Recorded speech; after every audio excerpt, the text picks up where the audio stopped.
자막이 죄송합니다. 성도님들, 선생이라면 자기 제자들에 대한 각별한 마음을 가지고 있어야 합니다. 그리고 그 마음은 단순히 그냥 지식 전달에만 그치는 것이 아니라 제자들의 형편과 상황을 살피고 이제 적절한 방향을 제시해 주는 걸로 나타나야죠. 예를 들면 어떤 축구 코치가 있다고 칩시다. 이 코치가 유소년을 가르치는데요. 근데 어떤 학생은 재능도 있고 열정도 있고 실력도 있습니다. 그러면 그 코치는 죄송합니다. 이 아이가 나중에 유럽에도 진출하고 국가대표도 될 수 있도록 최선을 다해서 가르칠 뿐만 아니라 그러기를 이제 꿈도 희망도 심어줘야 하는 겁니다.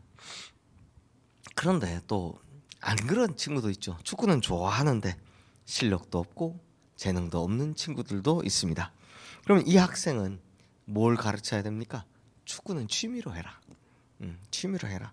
대신 그 열정을 네가 좋아하는 다른 곳에 쏟아서 그의 인생이 성공할 수 있도록 그렇게 잘 인도해 줘야 되는 겁니다. 그런 의미에서 바울이 개척한 교회의 형편과 상황에 따라서 적절한 처방을 내려준 사람이었습니다. 그런데 이 바울이 여러 교회를 개척했는데요. 이게 시간이 지나면서 들려오는 소식들이 천차만별인 겁니다. 예를 들면 갈라디아 교회에서 들려오는 소식은 참 바울의 마음을 아프게 했죠. 왜 그렇습니까? 유대에서 온 어떤 사람들, 우리가 보고 왔지만 유대에서 온 어떤 사람들이 계속 할례에 대해 이야기하니까 이 할례에 집중하면서 다른 복음에 빠져 있다라는 소식을 듣게 된 겁니다. 그래서 바울은 갈라디아서를 써서 다른 복음을 향해서 떠나는 그들을 속히 돌아오라고 책망을 하는 겁니다. 그리고 너희를 위해서 다시 해산하는 수고를 아끼지 않겠다라며 처음부터 복음의 진리에 대해서 다시 가르쳐주겠다라고 결단을 하고 실제로 그렇게 행동을 합니다. 그것이 우리가 이 로마서와 쌍둥이 서신이다라고 부를 정도로 복음에 대해 정확히 기록한 갈라디아서를 보게 된 배경인 겁니다.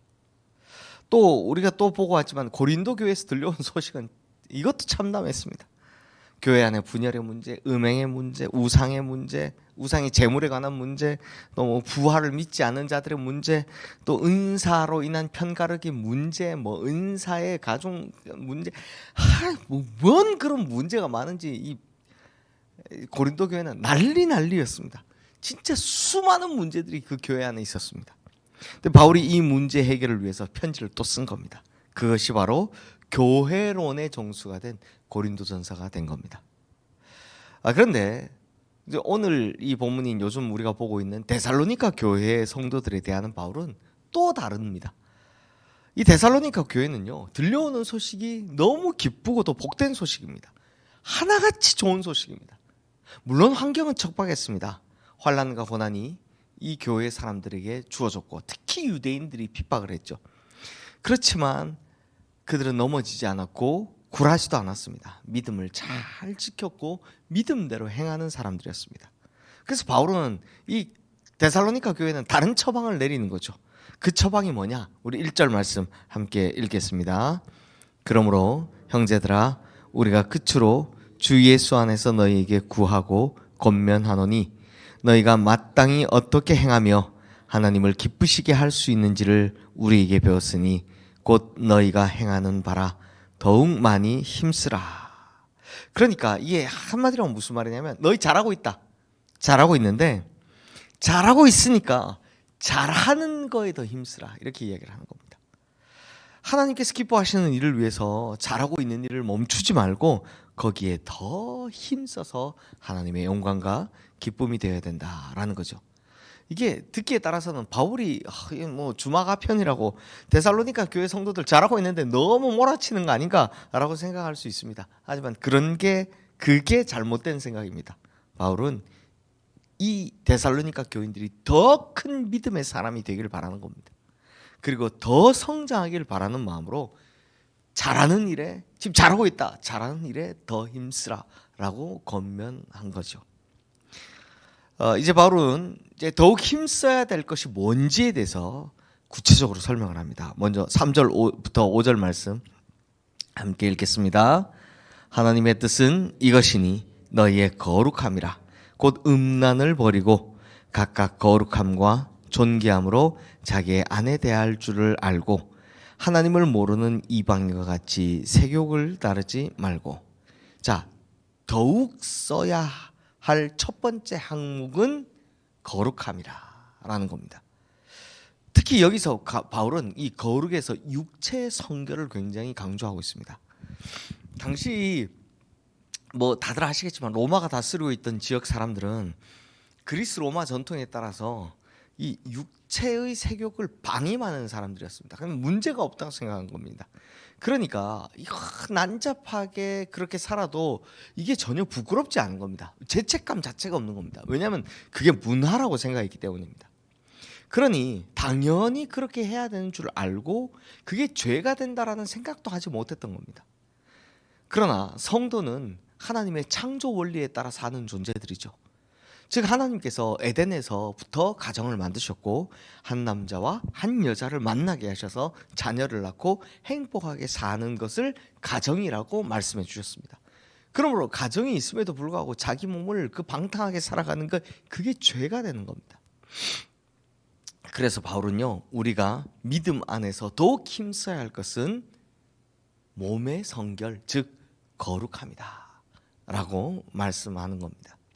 만약 거룩에 애쓰지 않고 정욕대로 몸을 함부로 사용하면 당연히 믿음 생활에 걸림돌이 될 것이다 라는 거죠. 자, 이 말씀은 우리에게도 적용이 되고 있습니다. 우리 몸이 진짜 하나님께서 기뻐하시는 거룩한 도구가 되고 있는지를 돌아봐야 하는 거죠.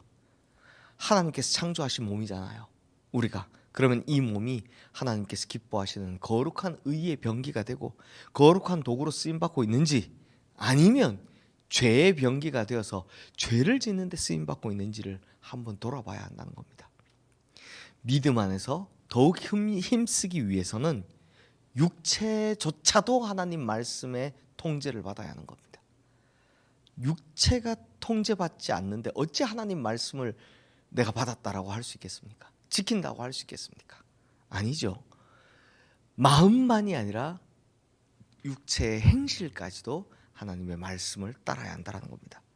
제가 하나님의 뜻 가운데 힘쓰는 자들이 되기 위해선 우리 몸 자체를 하나님께서 기뻐하시는 거룩한 산제물로 드리시는 우리 성도님들 되시기를 주님의 이름으로 축원합니다.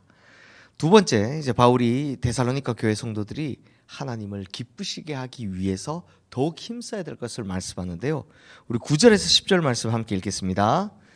형제 사랑에 관하여는 너에게 쓸 것이 없음은 너희들 자신이 하나님의 가르치심을 받아 서로 사랑함이라.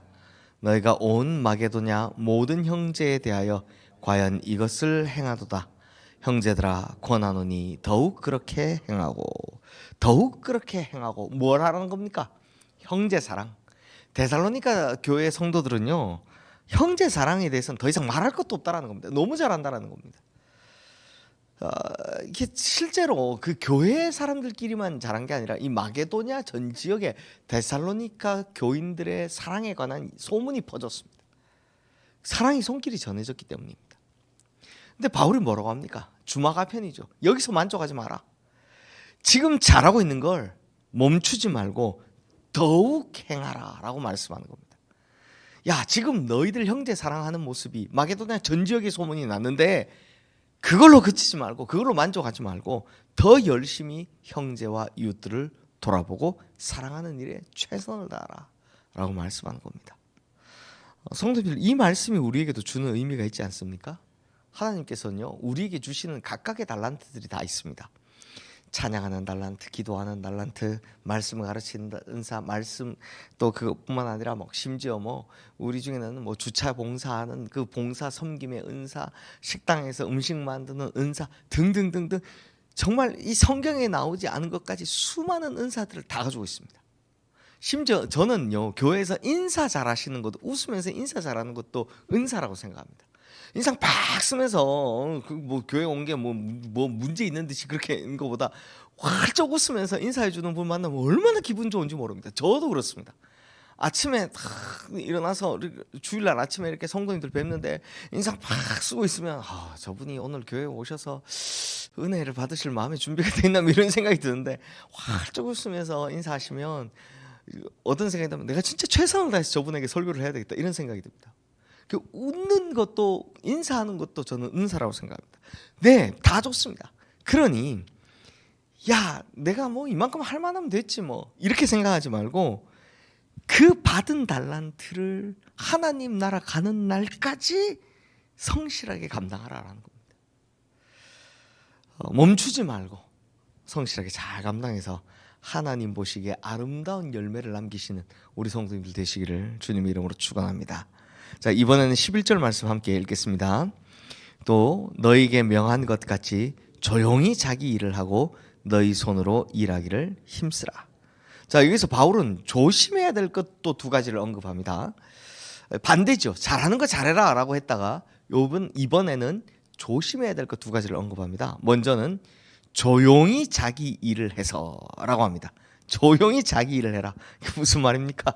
내가 이거 뭐 했다고 자랑하다가 그 입으로 다 쏟아버리지 말라는 겁니다. 사람들은요, 뭐 저도 사실 좀 젊은 날에 그랬습니다. 자기가 성실하게 일해서 결과가 좋게 나온 걸 자랑하는 걸 좋아했습니다. 누군가 알아주기를 원했던 겁니다. 그런데 지금은 알고 있죠. 하나님께서 이미 다 알고 계시다라는 거. 사람은 몰라도 하나님 다 알고 계십니다. 그러니 하나님을 기쁘시게 하기 위해서 더욱 힘쓰는 자들은 뭘 조심해라? 자기 잘한 걸 입으로 다 쏟아버리지 마라. 말로 다 쏟아버리지 마라는 겁니다. 사람들에게 말하지 않아도 하나님이 알고 계시니까 조용히 자기 일을 하라라고 이야기하는 거죠. 또 바울은 여기서 너희 손으로 자기 일하기를 힘쓰라. 너희 손으로 일하기를 힘쓰라라고 이야기합니다. 자, 이 말씀이 뭐냐면 자기가 맡은 일을 다른 사람에게 넘기지 마라라는 겁니다. 타인에게 패기치지 말라는 겁니다. 이제 교회 안에도 보면 교회가 크니까요. 앞으로 점점 이런 일들이 더 심해질 텐데 뭐 하기를 귀찮아하는 겁니다. 날 건드리지 말아주세요. 난 그냥 교회 다니고 싶어요. 우리 요즘 우리 쌤 연락해 보신 분들 계시지만 그런 이야기 하시더라고요. 어떤 분들은 저는 그냥 참가 안 하겠습니다. 예배만 드리겠습니다. 연락하지 말아주세요. 이렇게 이야기를 하더라는 겁니다. 그러면서 예, 알겠습니다. 되게 당황하셨다는 이야기를 들었는데 앞으로 갈수록 더 그럴 겁니다. 갈수록 더 그럴 겁니다. 근데 이런 분들 말고요. 더 심한 분들은 자기가 해야 될 일을 슬그머니 안 하려고 하시는, 나 건드리지 마라, 난 안 하겠다라고 하시는 분들이 계십니다. 남에게 전가하는 거죠. 자기가 해야 될 일이 있음에도 불구하고 다른 사람에게 맡긴다. 그 자리를 떠난다. 그럼 누가 그 일을 감당합니까? 없겠죠. 그러면 이제 교회에 폐를 끼치는 일이고 하나님 보시기에 안 좋은 일이다라는 겁니다. 그러므로 바울이 뭐라고 얘기하냐? 네가 맡은 일은 네 손으로 해라. 이렇게 이야기하는 거죠. 그러므로 성도님들, 자기 일을 성실하게 해야 될 뿐만 아니라 타인에게도 패끼치지 않아야 한다는 겁니다. 그러므로 성도님들, 오늘 우리에게 주신 하나님의 말씀을 한번 기억해 보십시오. 먼저는 잘하는 일 멈추지 말고 더욱 매진해라. 또 사람 보지 말고 하나님만 바라봐라. 그리고 자기 일에 성실해서 남에게 패끼치지 말고 오히려 다른 사람의 짐을 좀 지어줘 주라.